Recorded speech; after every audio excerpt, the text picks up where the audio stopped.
Hello বন্ধুরা, কেমন আছো সবাই? আশা করি সবাই ভালো আছো। আমিও ভালো আছি। আজকে আমি তৈরি করব ছানার মালপোয়া। এই ছানার মালপোয়াটা কিন্তু খুবই সহজে তৈরি করা যায় আর খুবই কম উপকরণ লাগে, আর খেতেও খুব সুন্দর আর খুব তুলতুলে নরম হয়। তবে আজকে ছানার মালপোয়াটা ঘরে কিভাবে তৈরি করেছি সেটাই আজকে দেখে নাও কিভাবে তৈরি করেছি। আমি নিয়েছি গরুর দুধ। দুধটা আমি জাল দিয়ে নেব। আগে থেকে দুধটা জাল দেওয়া ছিল, তো আরেকবার আমি এরকম ফুটিয়ে নিচ্ছি, ছানা তৈরি করব তার জন্য।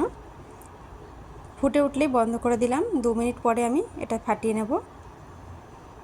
2 টেবিল চামচ ভিনিগার আর 2 টেবিল চামচ জল মিশিয়ে আমি ছানা তৈরি করে নেব। আমি অল্প অল্প করে দিচ্ছি মিশ্রণটা। ছানাটা তৈরি হয়ে গেছে, জল আর ছানা আলাদা হয়ে গেছে। এবার আমি এটা একটা ছাঁকনির মধ্যে ঢেলে নেব।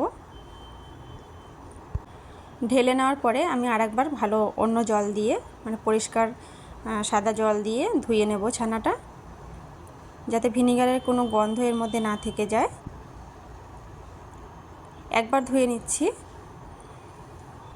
এবার আমি জলটা চেপে চেপে একটু জলটা বার করে নেব, যে এক্সট্রা জলটার মধ্যে আছে বার করে নিচ্ছি।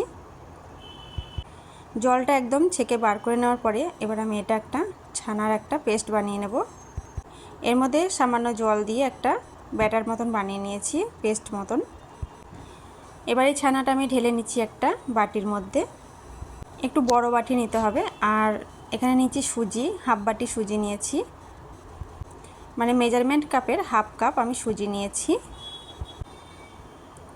আর দেব 1 কাপ মতন ময়দা। সামান্য চিনি দিলাম 2 টেবিল চামচ মতন। আর সামান্য দিচ্ছি নুন। 2 থেকে আড়াই চামচ মতন দিলাম গুঁড়ো দুধ। এবার এটা আমি মেখে নেব, দুধ দিয়ে মেখে নেব এটা।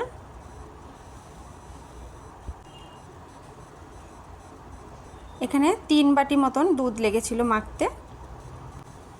অল্প অল্প করে দুধ দিতে হবে, একবারে কিন্তু সব দুধটা ঢেলে দেওয়া যাবে না। কিছুটা দুধ দিয়ে আমি মেখে নিয়েছি, আবারও পরে কিছুটা দুধ লাগলে পরে দেব। ভালো করে মেখে নিচ্ছি। এর মধ্যে কোনো দানা দানা থাকে না, সেই দিকে খেয়াল রাখতে হবে যাতে কোনো দানা না থেকে যায়। আবারও দুধ দিয়ে ভালো করে মেখে নিচ্ছি। খুব বেশি পাতলা আর খুব বেশি মোটা করা যাবে না, এইভাবে রাখতে হবে। আর একটু পাতলা রাখলে অসুবিধা নেই, কারণ এর মধ্যে সুজি দেওয়া আছে, সুজিটা ফুলবে, তার জন্য একটু পাতলা করে আমি মেখে নিয়েছি।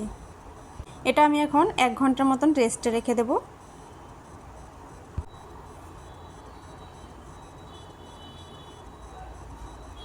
ঢাকা দিয়ে এটা রেস্টে রেখে দেব। এবার একটা কড়াই নিয়ে নিয়েছি, তার মধ্যে দিয়ে দিলাম চিনি।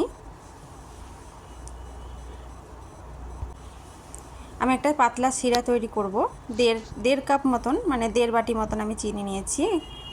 আমার কাপের মাপ আর বাটির মাপটা প্রায় একই, তার জন্য আমি বাটি দিয়ে মেপেছি। 1.5 কাপ মতন চিনি দিয়েছি আর আমি 3 কাপ জল দিয়েছি, দিয়ে একটা পাতলা শিরা তৈরি করে নেব। শিরাটা বেশি মোটা করার দরকার নেই।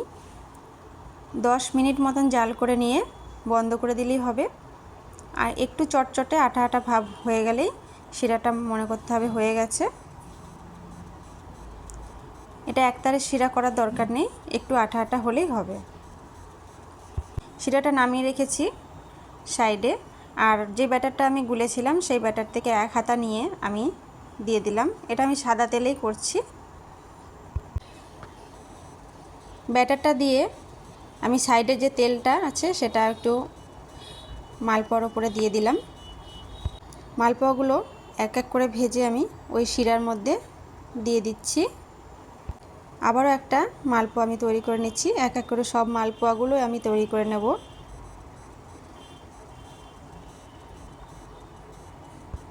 আমি শিরার মধ্যে ডুবিয়ে রাখিনি, এটা শিরার থেকে উঠিয়ে আমি থালায় রেখে দিচ্ছি।